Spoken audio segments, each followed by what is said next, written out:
And now with that, ladies and gentlemen, now coming next is your next session of the day. And I would request all of you to please be here, do not leave anywhere. Joining in the next few minutes is the presentation session by Mr. Amit Kulkarni, EVP Cybersecurity Allied Digital, on the topic of the yang and yin of AI in cybersecurity. So can we have Mr. Amit Kulkarni with a big round of applause on the stage?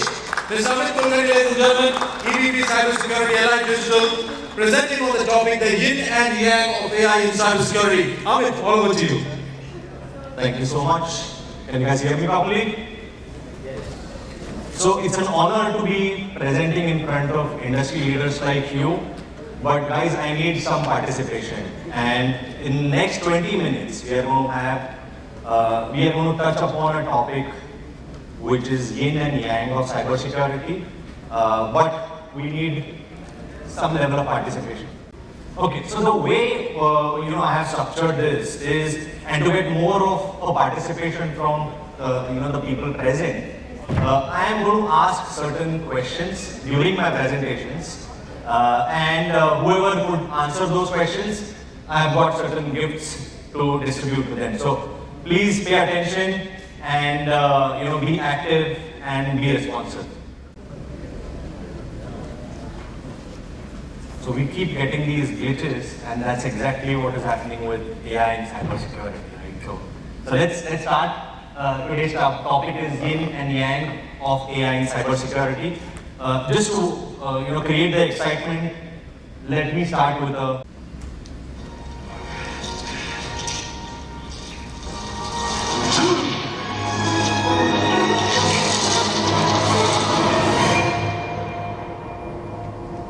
where am I?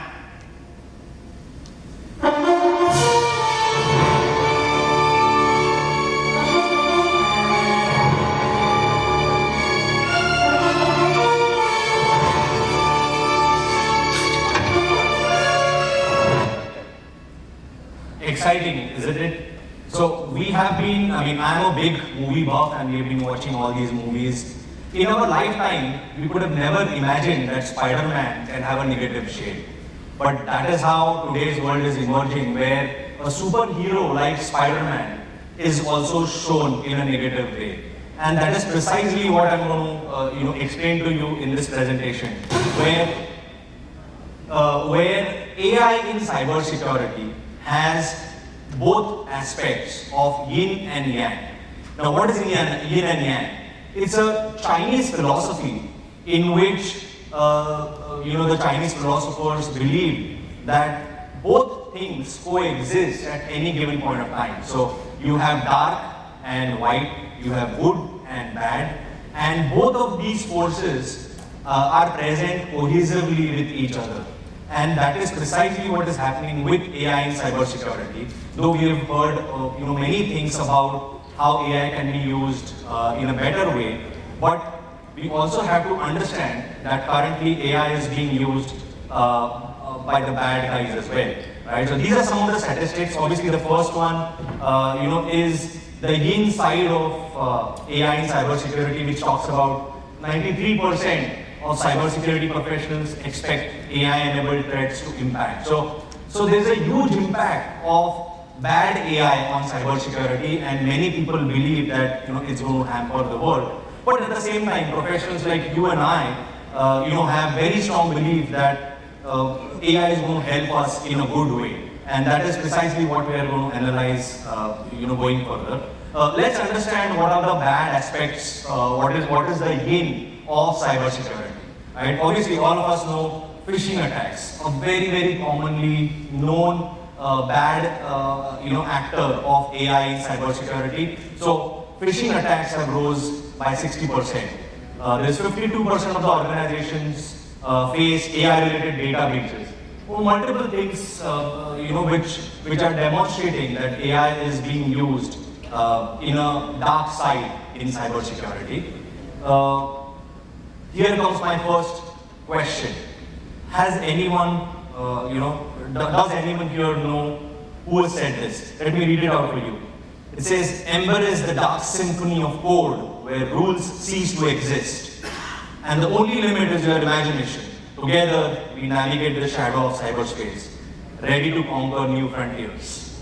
What is your next move? So typically it sounds like some warrior talking about, a war and trying to excite his men. So anyone here knows who has said this? Albert Dumbledore. No. Yourself, Amit said it. I said it, that's right. But I'll give it to you. Maybe he's attempted. So my colleague Shreya will hand over one of the gifts to you. I'll give another quote. So it's welcome back, superhuman. If ChatGPT was our dream AI sidekick on internet, ProdGP is everyone's worst nightmare. So these sentences, are like massively said, but these are actually put on some of the, dark AI generative tools. So currently, if you go to 𝐂𝐲𝐻 talks about this, that, come to me, I will help you build the dark side of AI. I will give you generative AI, which will actually help you build more malwares, viruses, similar to that ProdGPT. They are also saying that come to us, we will help you, uncover the dark side of AI. And they are openly doing it. So these are the tools which bad guys have in their hands.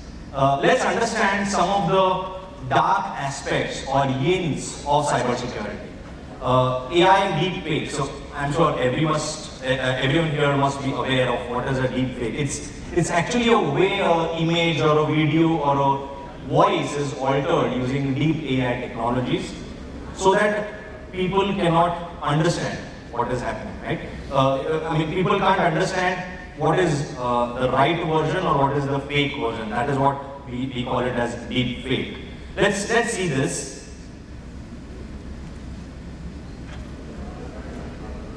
Again, the voice issue? I guess no. Because it was a AI deepfake video call. And that is precisely what happened with one of the employees in Hong Kong. And I'm just going to explain you the case study there, where this employee in Hong Kong of a big UK-based organization got a call from his CFO asking to transfer a huge sum of money to some unknown accounts. Now, this guy was pretty smart, like you and I. He didn't believe in that call. He said, can we have a video call where we'll discuss all of these things? And the CFO said, yeah, let's have a video call. And then following this conversation, these guys had a video call. And there was a CFO, there were 2-3 other employees from his organization. They all discussed about which accounts, to which accounts that money has to be transferred.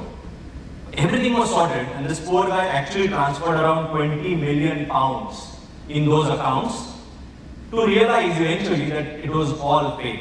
And imagine it was a deep fake where people present on those video calls were fake. Now you and I, in our dreams, cannot imagine, right? If my CFO asks me to transfer money and if he's there on the call talking to me to transfer money, I'm going to transfer it. And that's the power, that's the negative power which AI is getting to us. Let's understand this one. And again, this gets us to my second question. Anyone here knows what is this? And I don't know here answers like snake and Which one? That's a cobra. No, it's not a cobra. But it's type of a cobra. So,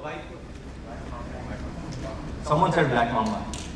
I think he deserves it. It's very interesting. It's another way of how AI is used in a negative sense. Now, certain researchers like you and I again, they tried to build black mamba as a polymorphic malware.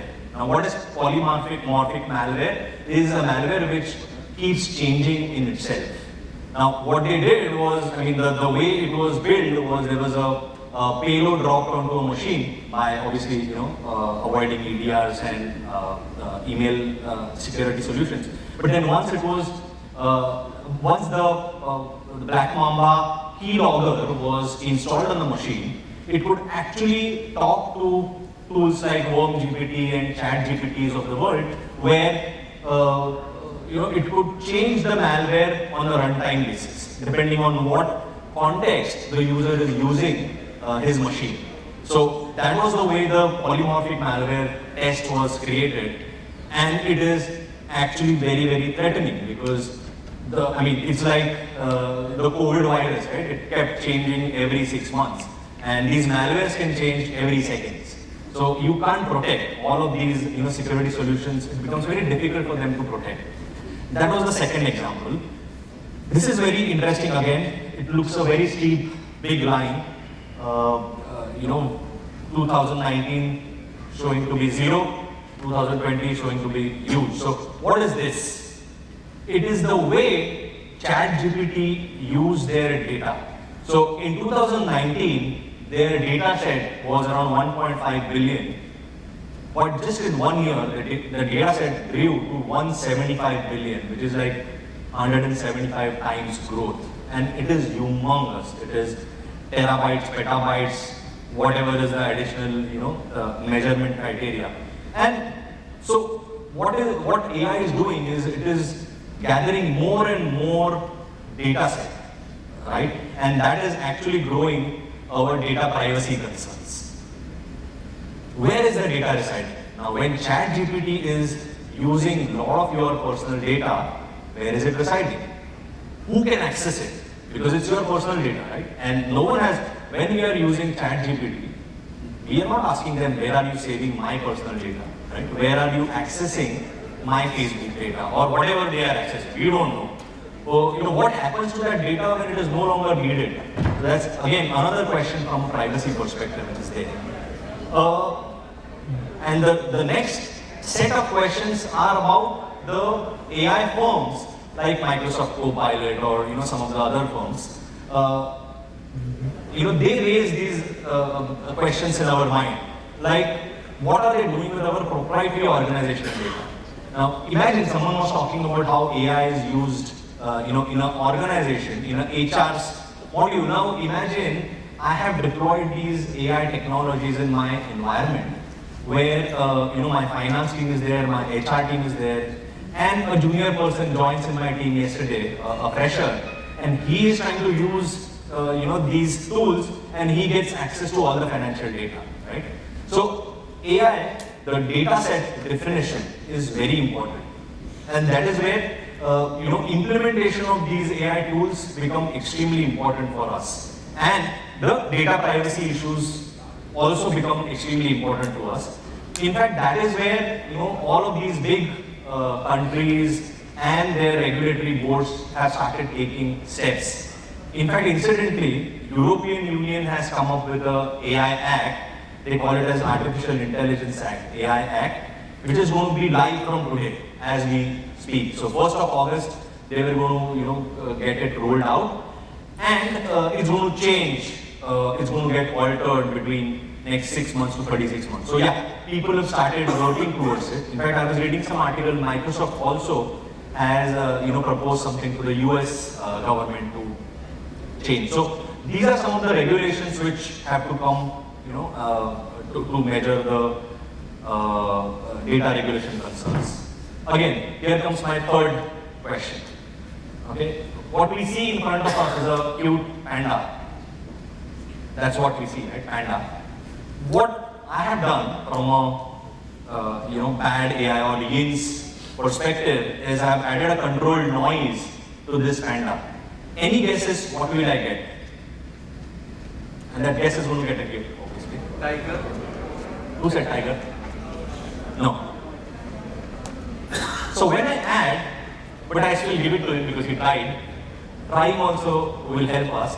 But then panda, so what happened is MIT did this study where they added a controlled noise onto an image of panda, and the image analytics tools started identifying a panda's picture, which you see there, as a gibbon.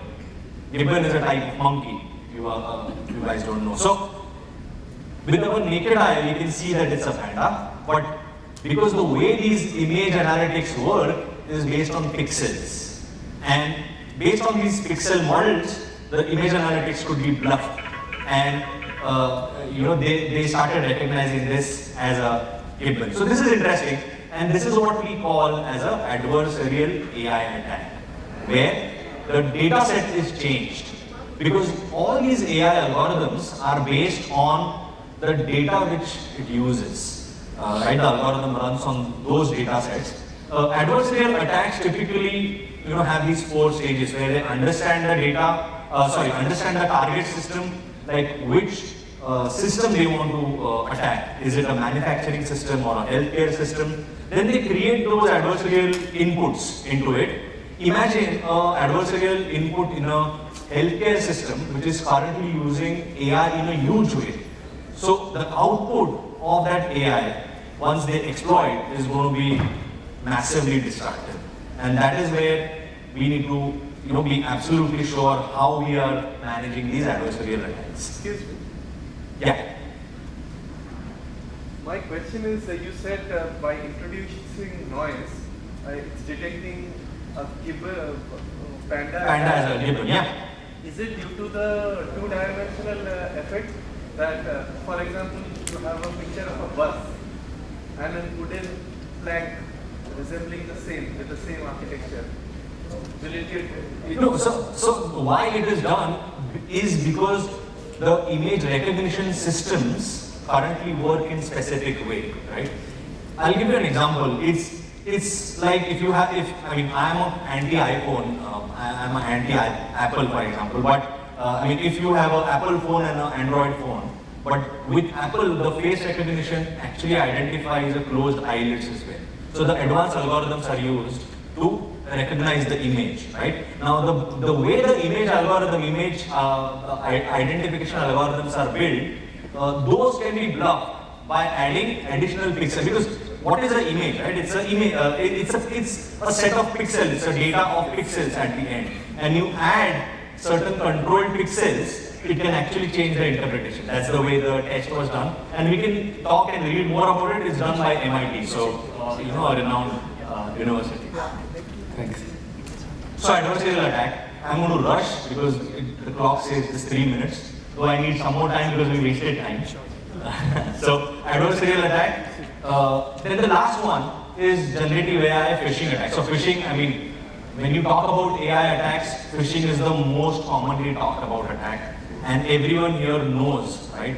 The old days where in 1995, that was when it was first, the phishing attack was first identified by doing a fraud with America Online. But now if you see, phishing attacks have increased humongously, where it is allowing scammers to rake in over $2 billion in 2022 alone, and with increase in ChatGPT, it has gone further north.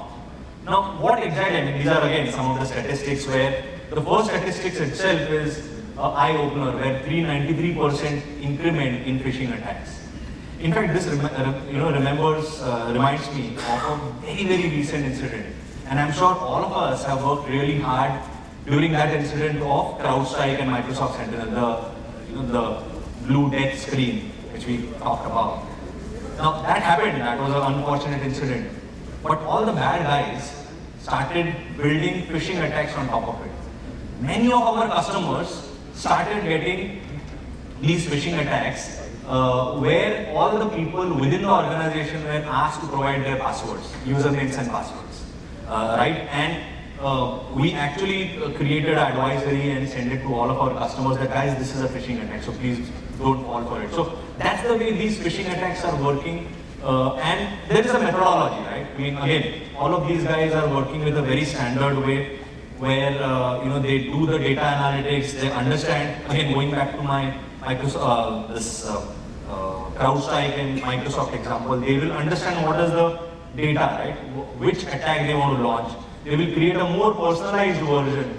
They'll create a proper content around what password, what username they want to ask. And obviously in such cases, the scale is also very important. So using generative AI, they keep changing, fine-tuning the attacks which are happening. So interestingly, there are a lot of bad sides which are happening.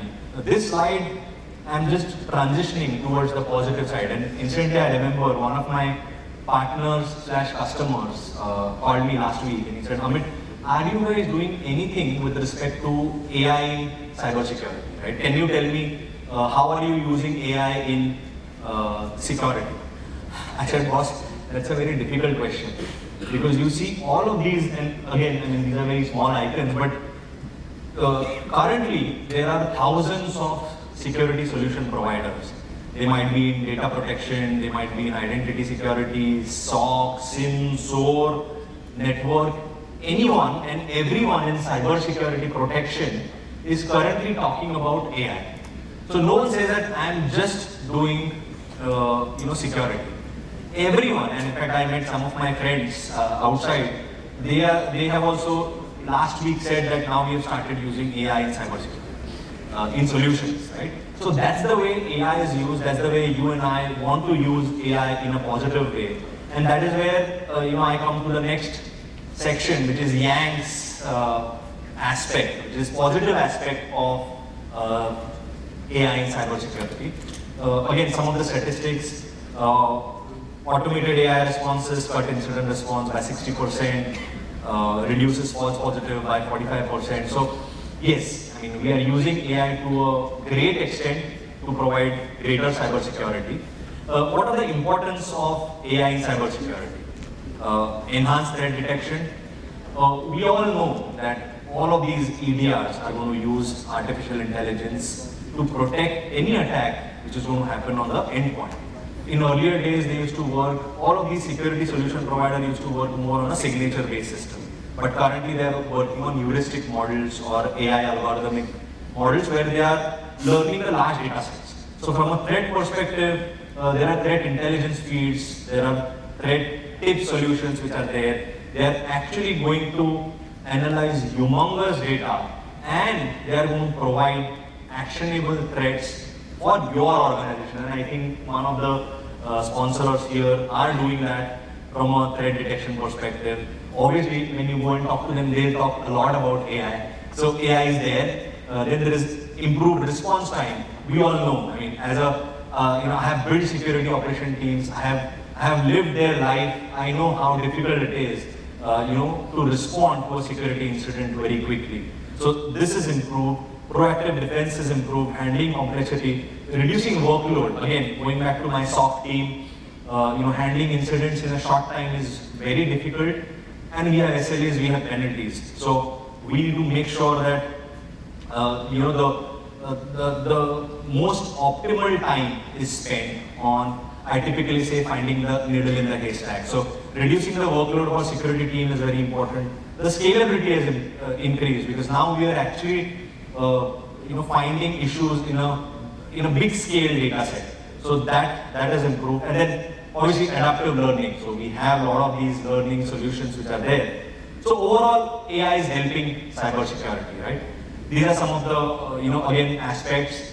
And I'm sure as a industry people, you all know, we are using AI in breach risk prediction, phishing detection, malware detection. So right from the perimeter where we say there is a firewall or a EDR solution, so that is the first level of AI which is got introduced into the security. The second layer, I would say, is the SIEM, which is monitoring all of these solutions. So there is a added AI added into it. Then on top of SIEM, there is a SOAR platform which has come up, which talks about taking immediate action based on artificial intelligence. And then on top of SOAR, there are governance solutions or ITSM solutions which are there. Again, they also talk about artificial intelligence.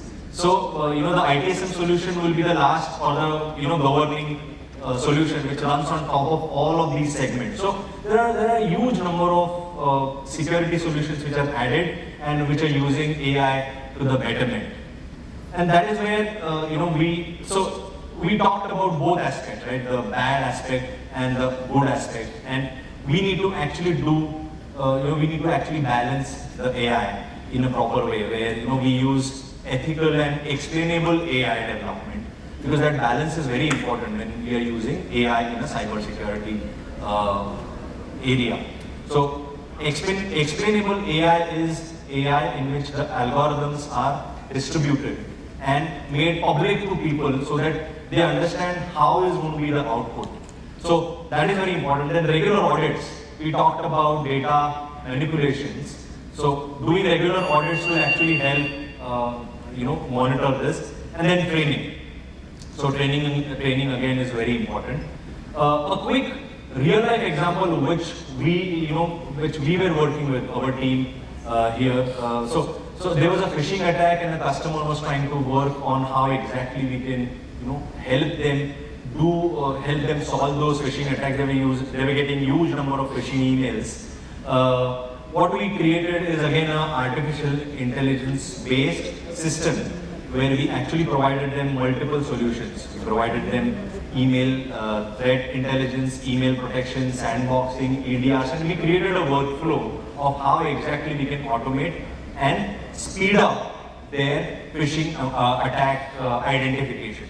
So that is the way we help them. Now, who are we? That is the last question, right? We are Allied Digital.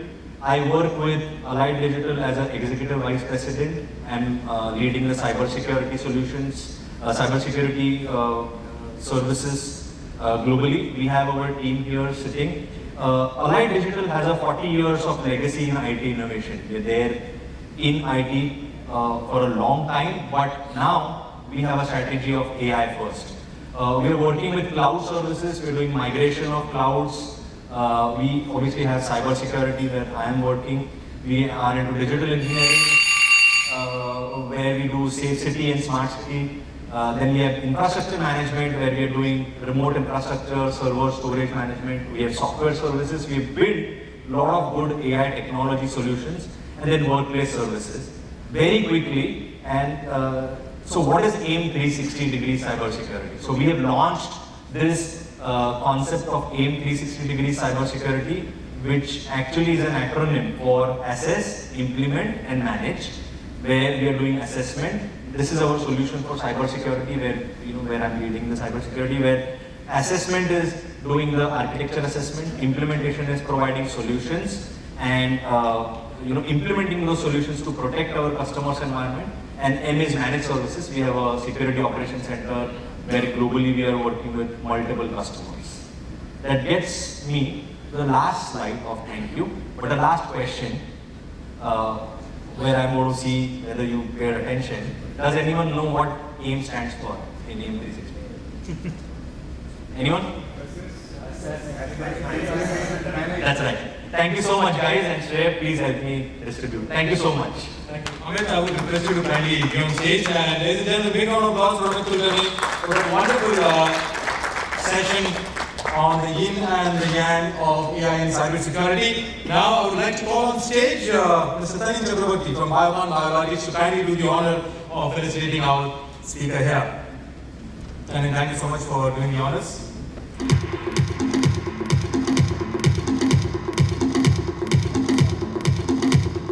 Big round of applause, ladies and gentlemen, to the Amit Kulkarni EVP Cybersecurity from Allied Digital on that very innovative and interactive session we just had. Thank you, Amit, for that wonderful session.